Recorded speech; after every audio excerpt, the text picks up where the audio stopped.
कहते हैं अगर प्यार का नशा सिर चढ़ करके अगर बोलने लगता है तो उसमें रिश्तों की मान मर्यादाओं का ख्याल बिल्कुल नहीं रहता है। एक औरत जो एक लड़के से शारीरिक संबंध बना रही होती है, जो कि रिश्ते में इतने खास थी कि जिसको सोचना बड़ा ही मुश्किल था। आप एक बार सुनेंगे तो सोचने पर मजबूर हो जाएंगे कि आखिर एक औरत ऐसा कैसे कर सकती है।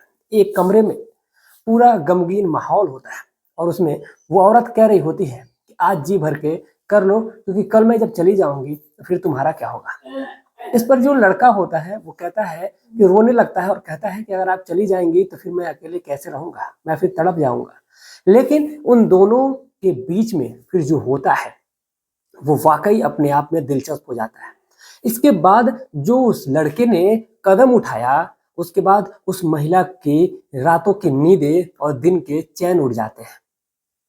वो महिला एकदम बेचैन सी उड़ जाती है और फिर जो महिला है उस रात के बाद वो भाग खड़ी होती है और शायद ही वो फिर उस घर में वापस आने का नाम लेगी। आखिर उस लड़के ने ऐसा किया क्या था, जानने वाले हैं इस पूरी घटना को। आप बहुत ही ध्यान से सुनिएगा, कहानी को जरा सा भी स्किप मत करिएगा, कहानी को आप अंत तक सुनिएगा। चलिए कहानी की शुरुआत करते हैं और जानते हैं कि आखिर ऐसा हुआ क्या था। नमस्कार, प्रणाम, मैं अविनाश। आज जिस कहानी के साथ मैं आप लोगों के सामने आया हूँ, ये सच्ची घटना मध्य प्रदेश की है। दरअसल मध्य प्रदेश में एक परिवार रहता है, जिस परिवार में 5 सदस्य रहते हैं, यानी कि पति पत्नी, यानी कि जिनका नाम हरि प्रसाद होता है, और उनकी पत्नी मधुलता। उनके 3 बेटे होते हैं, जिनमें एक लड़के का नाम अजय, दूसरे का विनोद और तीसरे का विजय होता है। तीनों लड़के होते हैं। अब धीरे धीरे इनका वक्त आगे बढ़ता है। अब धीरे धीरे जब लड़के बड़े होते हैं तो फिर इनके शादी के लिए रिश्ते देखे जाने लगते हैं। घर की जिम्मेदारियां होती हैं, उन जिम्मेदारियों को संभालने के लिए जो हरिप्रसाद होते हैं वो सोचते हैं कि क्यों ना अपने लड़कों की शादी कर दी जाए। लेकिन सबसे बड़ा मसला कि लड़का बड़ा है तो पहले उसकी शादी, फिर उसके बाद छोटे वाले की, फिर उसके बाद उससे छोटे वाले की। अब शादी तो करने के लिए तीनों लड़के तैयार हैं, लेकिन बारी बारी से ही की जाएगी। अब इसीलिए सबसे जो बड़ा उसका लड़का होता है, जिसका नाम अजय होता है, अजय के लिए रिश्ता देखा जाने लगता है। और एक बगल के ही गांव में एक सुंदर सी लड़की होती है और उसी से उसका रिश्ता तय हो जाता है। लड़की जिसका नाम सालू होता है। सालू की जब शादी अजय से फिक्स होती है तो इन दोनों में बातचीत होने लगती है, और बातचीत होने के बाद धीरे धीरे सिलसिला आगे बढ़ता है और वो शादी की डेट भी आ जाती है, जिस डेट पे उन लोगों को शादी करनी होती है। अब सब कुछ इनके जीवन में सही चल रहा था, किसी भी प्रकार की दिक्कत नहीं थी। मानो इनके जीवन में खुशियां ही खुशियां हैं, किसी भी प्रकार की जब दिक्कत नहीं होती है। तो जो सालू होती है अब अपने घर पे आती है और यहाँ पर उन दोनों की सुहागरात जब होती है सब कुछ सही निकल जाता है। लेकिन उसके बाद से जो विनोद है और जो ये विजय है, ये दोनों बगल के ही कमरे में सोते थे अपने भाई के। और अपने भाई के कमरे से जब अजीबोगरीब आवाजों को जब वो सुनते थे तो उनको सुन करके काफी बेचैनी हुआ करती थी। वो सोचते थे कि आखिर उनकी शादी कब होगी। अब इसी बात को सोच करके वो लोग परेशान रहा करते थे। अब धीरे धीरे वक्त आगे बढ़ता है। शादी में आए हुए जितने रिश्तेदार थे वो सभी लोग चले जाते हैं। अब सालू की 2 बहनें भी आई रहती हैं, लेकिन वो भी चली जाती हैं। अब जो विनोद है और जो विजय है, इन दोनों की दाल नहीं गल पाती है। लेकिन जो अ, विनोद है, विनोद से जो सबसे छोटा लड़का है जिसका नाम विजय है, विजय की एक मौसी होती है जिसका नाम शालिनी होता है। शालिनी घर में आई होती है और शालिनी की जो शादी है वो भी बहुत समय पहले ही नहीं हुई थी, बल्कि बाद में ही हुई थी सबसे। और लगभग लगभग उसकी जो उम्र थी यही कोई 30 साल के करीब, 32 साल के करीब थी। अब विजय और शालिनी दोनों एक दूसरे के पास आना चाहते थे। आखिर वो कैसे? दरअसल बात कुछ यूँ थी कि जब विजय के कानों में उसके भाई की जब आवाज आती थी तो उसको सुन करके उसके अंदर बेचैनी हुआ करती थी। और हरिप्रसाद और जो उनकी पत्नी है मधुलता, ये दोनों बाहर सोया करते थे। विजय और विनोद अंदर सोते थे और साथ ही साथ बगल वाले ही कमरे में उसकी एक मौसी आई हुई थी, वो भी सोती थी, जिनका नाम शालिनी था। शालिनी अब कमरे में सोती थी, वो भी उनके कानों में भी आवाजें जाती थी और वो इस आवाज से वो काफी वो भी उत्तेजित हुआ करती थी।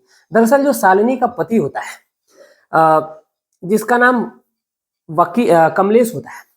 शालिनी का पति जो कमलेश है वो एक प्राइवेट जॉब करता है और वो अपने काम धाम में ज्यादा मस्त रहा करता था। उसकी पत्नी कहाँ जा रही है, किसके साथ रह रही है, उससे उसको बिल्कुल मतलब नहीं था।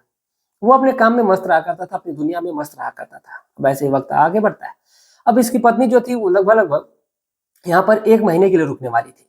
अब धीरे-धीरे वक्त और आगे बढ़ता है, यानी कि 2 से 3 दिन का जो समय गुजर जाता है, तो अब विजय को रहा नहीं जाता है।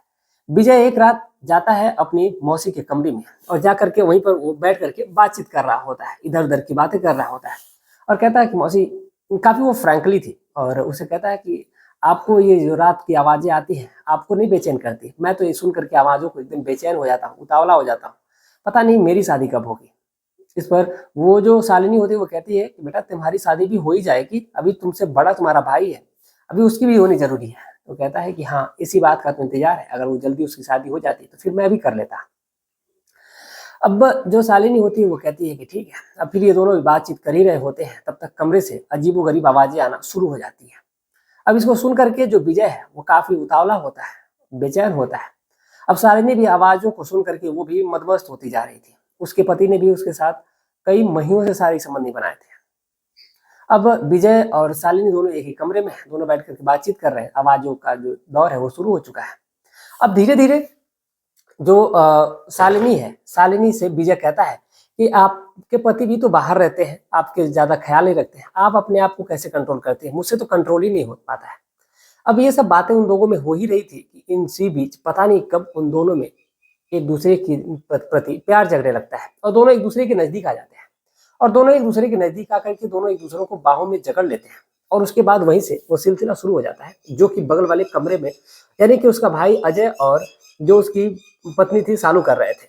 अब ऐसा ही कुछ ये शालिनी और विजय करना शुरू कर देते हैं और कहते हैं कि चलो एक काम करते हैं कि देखते हैं कि आखिर आवाज़ें हमारी भी आती हैं कि नहीं। दोनों बहुत ही ज़बरदस्त तरीके से शारीरिक संबंध बनाते हैं और ये सिलसिला, ये दौर अब आगे बढ़ने लगता है। पूरी रात ये लोग शारीरिक संबंध बनाते हैं और 3 बजे, साढ़े 3 बजे का वक़्त होता है। उसके बाद जो विजय है उठता है और फिर अपने कमरे में जाकर के सो जाता है। अब रात को समझ में नहीं आया कि आखिर ये आवाज़ें आ कहाँ से रही थी। जो विनोद है वो भी सुनता है, तो अब उसको सुनने में इसको लगता है कि उसका जो भाई है वही संबंध बना रहा है। लेकिन उसको क्या पता था जो उससे छोटा है वो भी अपने काम में लगा हुआ है। अब इन लोगों का ये सिलसिला, ये दौर अब आगे चल रहा था। सब कुछ इनके जीवन में अब सही चल रहा था। अब उसकी जो मौसी है, वो लगभग 1 महीने तक रहने वाली थी शादी के बाद। अब धीरे-धीरे वक़्त आगे बढ़ता है और लगभग 20 दिन ही का वक़्त गुज़रता है। अब एक रात जो शालिनी है, शालिनी उस विनोद से, विजय से कह बैठती है कि वो कल चली जाएगी। अब जैसे ही विनोद ये बात सुनता है तो उसकी आँखों में आँसू आ जाते हैं। वो कहते हैं कि आप कल कैसे चली जाएँगी? आप तो 1 महीने तक रुकने वाली थी। तो वो कहती है कि नहीं, मैं 1 महीने तक रुकने वाली थी, लेकिन तुम्हारे मौसा जी आ रहे हैं और उन्होंने कहा है कि कल आना है। अब मैं कुछ कर नहीं पा रहा हूँ। अब कुछ वो समझ नहीं पा रही थी। तो उसके बाद वो कहते हैं कि चलो ठीक है, आज की रात जो है वक़्त ज़ाया नहीं करो। अब दोनों एक-दूसरे के साथ शारीरिक संबंध बना लेते हैं और बेहद ज़बरदस्त तरीके से संबंध बनाते हैं। इस पर जो शालिनी होती है, वो कह रही होती है कि आज जी भर के जितना चाहे कर लो, कल मैं चली जाऊँगी। अब जो विजय होता है, उसकी आँखों में आँसू, वो कहता है कि नहीं, आप ऐसा मत बोलिए, आपको नहीं जाना है, मैं आप छोड़ के चली जाएँगी तो फिर मैं अकेले कैसे रहूँगा? आखिर मेरा क्या होगा? अब जैसे इन दोनों के बीच में ये बातें होती है तो कहती है कि ठीक है, ये सब बातें, बाकी बातें बाद में करेंगे, आज जो अभी करना है वो करो। और उस रात उन लोगों ने लगभग 4 से 5 बार शारीरिक संबंध बनाया है और वो जो शालिनी होती है वो एकदम मदमस्त हो जाती है। फिर वो दोनों एक-दूसरे की बाहों में जकड़े होते हैं और जैसे ही लगभग 4 बजे का वक़्त होता है, विजय अपने उठकर कमरे में जाने वाला होता है, फिर ये दोनों एक-दूसरे से लिपट जाते हैं और रोने लगते हैं और कहते हैं कि आप मुझे छोड़ कर के मत जाइए। लेकिन जो शालिनी है वो कहती है कि नहीं, मुझे जाना पड़ेगा। अब वो इतने दिन बाद आ रहे हैं और उन्होंने मुझे बुलाया है, अगर मैं नहीं जाऊँगी तो फिर वो गुस्सा हो जाएँगे। इस पर जो विजय होता है कहता है कि ठीक है, अगर आप जाएँगे तो फिर कब आएँगे? वो कहती है कि मैं जाऊँगी तो जल्दी चली आऊँगी। हो सकता है कि विनोद की जब शादी पड़े तभी आ जाऊँगी या तो फिर बीच में भी आ जाऊँगी। इस पर जो विजय होता है वो कहता है कि ठीक है, सुबह होती है और लगभग 11 बजे के करीब उसके मौसा जी आ जाते हैं उसको लेने के लिए।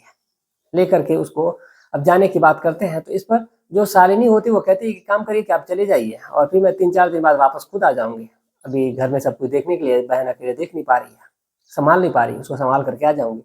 इस पर जो उसका पति होता है कमलेश, वो जिद पे अड़ जाता है, वो कहता है कि नहीं, तुम्हें चलना ही होगा। अब विजय भी कहता है कि नहीं ठीक है मौसा जी, आप चले जाइए, मैं मौसी को 2-3 दिन बाद पहुँचा दूँगा। लेकिन वो एक नहीं सुनने के लिए तैयार था। तब वो लेकर के उसको चला जाता है। अब इधर विजय फिर से अकेला, अब उसके कानों में फिर से वही आवाजें गूंजने लगती हैं रोज रात को। अब उसके बाद फिर कुछ दिन बाद उसका जो मौसा जी है वो चले जाते हैं अपने काम पे। अब इधर फिर से शालिनी घर पे अकेली। अब इन दोनों के बीच में बातचीत होनी शुरू हो जाती है और बातचीत का दौर सिलसिला लंबा चलता है और वक्त आगे बढ़ने लगता है। धीरे धीरे जब वक्त आगे बढ़ता है तो फिर इधर वक्त का पहिया अब आगे बढ़ता है। तो अब शालिनी से विनोद जो विजय जो है वो मिलने के लिए बेचैन कि आखिर कब मिले। तो चोरी चुपके तो कभी कभार वो उसके घर पे चले जाया करता था, लेकिन आखिर पब्लिक ही कैसे जाए। एक रोज अपनी माँ से वो कहता है कि उसको मौसी के घर जाना है, तो वो कहती है कि ठीक है चले जाओ, और वो जाता भी है। लेकिन अब इसी बीच लगभग ये प्रक्रिया चली रही थी, यानी लगभग 7 या 8 महीने बाद फिर से विनोद के लिए भी एक रिश्ता आ जाता है और विनोद की भी शादी फिक्स हो जाती है। शादी तो फिक्स हो जाती है और शादी में लगभग 3 दिन पहले जो उसकी मौसी होती है विजय की वो आ जाती है। और आने के बाद से जो विजय है और जो शालिनी है ये दोनों एक दूसरे के साथ शारीरिक संबंध बनाते हैं चोरी छुप के। अब उतने अच्छे से बना नहीं पाते हैं। अब इधर शादी के लिए अब बारात निकल रही होती है, बारात तो चली जाती है, लेकिन जो विजय है वो बीच रास्ते से ही लौट करके वापस आ जाता है। और आने के बाद वो अपने मौसी के जो वहाँ पे उसकी सोई हुई थी उसी कमरे में जा करके सो जाता है। और वो कहती है अरे तुम बारात क्यों नहीं गए? तो वो कहता है कि नहीं मुझे बारात नहीं जाना, जिसकी शादी वो जाकर अपना समझ ले, मुझे जाने की क्या जरूरत है, मेरी बीवी तो यहाँ पे है। अब जैसे इस प्रकार की वो बातें करता है तो जो शालिनी होती है वो भी उसको अपनी बाहों में जकड़ लेती है और दोनों एक दूसरे की बाहों में लिपट करके सो जाते हैं चुपचाप। दोनों एक दूसरे के साथ संबंध बनाते हैं और उसके बाद उन लोगों ने ये फैसला किया कि अब वो लोग यहाँ पे नहीं रुकेंगे और वो लोग भाग जाते हैं वहाँ से। उसी रात वो लोग संबंध बनाते हैं और उसके बाद फिर वहाँ से वो लोग फरार हो जाते हैं। और फरार होने के बाद जब बारात वापस आती है तो बारात में भी उसको खोजा गया रहता है लेकिन वो मिलता नहीं है। तो किसी को लगता है कि हो सकता है कहीं सो गया होगा, थका रहा होगा शादी में। तो अब वो वहां से वो दोनों फरार। शादी में जब घर वाले आते हैं तो फिर खोजा जाता है कि आखिर विजय कहाँ है। विजय भी नहीं पता चलता है, लेकिन फिर खोजा जाता है कि शालिनी कहाँ है, शालिनी का भी नहीं पता। अब कहीं ना कहीं सालू ने इस बात को नोटिस करा था कि जो शालिनी है और जो विजय है इन दोनों के बीच में काफी नजदीकियां हैं, एक हस्बैंड वाइफ की तरह से लग रहा था, क्योंकि ये दोनों एक दूसरे के साथ साथ ही रह रहे थे हमेशा। अब इस प्रकार की जब बातों को वो देखती है तो फिर कहीं ना कहीं उसको लग जाता है कि घर में वो भी नहीं है और ये भी नहीं है, तो ऐसा लगता है कि वो फरार हो गए हैं। अब लगभग शाम तक का वक्त गुजरता है और जितने रिश्तेदार होते हैं सभी लोग इस बातों को, घर वाले बातों को दबा लेते हैं और रिश्तेदार हैं जब चले जाते हैं तो फिर उनको खोजा जाने लगता है। लेकिन जब वो मिलते नहीं है तो फिर एक नंबर से फोन आता है और विजय कहता है कि हमें खोजने की कोशिश मत करिएगा, हम लोग चले आए हैं और हम लोग शादी कर लेंगे। अब इस पर कुछ कर भी नहीं सकता है, ना पुलिस केस ना कुछ भी। और जो उसका पति होता है शालिनी का, कमलेश, वो भी अब कुछ नहीं कर पाता क्योंकि कहीं ना कहीं वो एक तरह से नपुंसक था, उसकी कोई औलाद नहीं थी। शादी के 3 साल गुजर गए, 4 साल गुजर गए थे, कोई भी उसकी संतान नहीं थी। और क्योंकि वो अपनी पत्नी को खुश नहीं रख पाता था और वो भी, उसको भी लगता है कि चलो छोड़ जाने दो। और फिर वो भी अपने जीवन में मस्त हो जाता है और फिर ये दोनों पति पत्नी की तरह अपना जा करके बाहर में काम करने लगते हैं। और जो विजय है जाकर के एक सिक्योरिटी गार्ड की नौकरी करता है और जो शालिनी है वो घर पे रहने लगती है। और ये दोनों पति पत्नी अब अच्छे से रहने लगे हैं। अब जो कमलेश है वो अपनी दुनिया मस्त है और जो विजय है वो अपनी दुनिया में अपनी पत्नी के साथ मस्त है। सभी लोग एक दूसरे के साथ खुश हैं। अब फिर इन लोगों से जब बातचीत होती है तो जो विजय है वो घर पे आने के लिए तैयार है और इन दोनों की बाकायदा रीति रिवाज से शादी करवा दी जाती है। कमलेश से भी तलाक करवा दिया जाता है और इन दोनों की शादी हो जाती है। अब दोनों ये पति पत्नी की तरह बेहद खुश है, घर के ताने तो लगे रहते हैं। तो ये थी आज की पूरी कहानी। आप क्या सोचते हैं इस पूरे घटनाक्रम के बारे में, अपनी राय कमेंट में जरूर लिखिएगा। साथ ही साथ आप कहाँ से हमारे वीडियो को देखते हैं ये भी लिखिएगा। चैनल पर अगर आप नए हैं तो चैनल को सब्सक्राइब करके वीडियो को लाइक करके जाइएगा। चलिए मिलते हैं एक और सच्ची घटना के साथ, तब तक के लिए जय हिंद, जय भारत।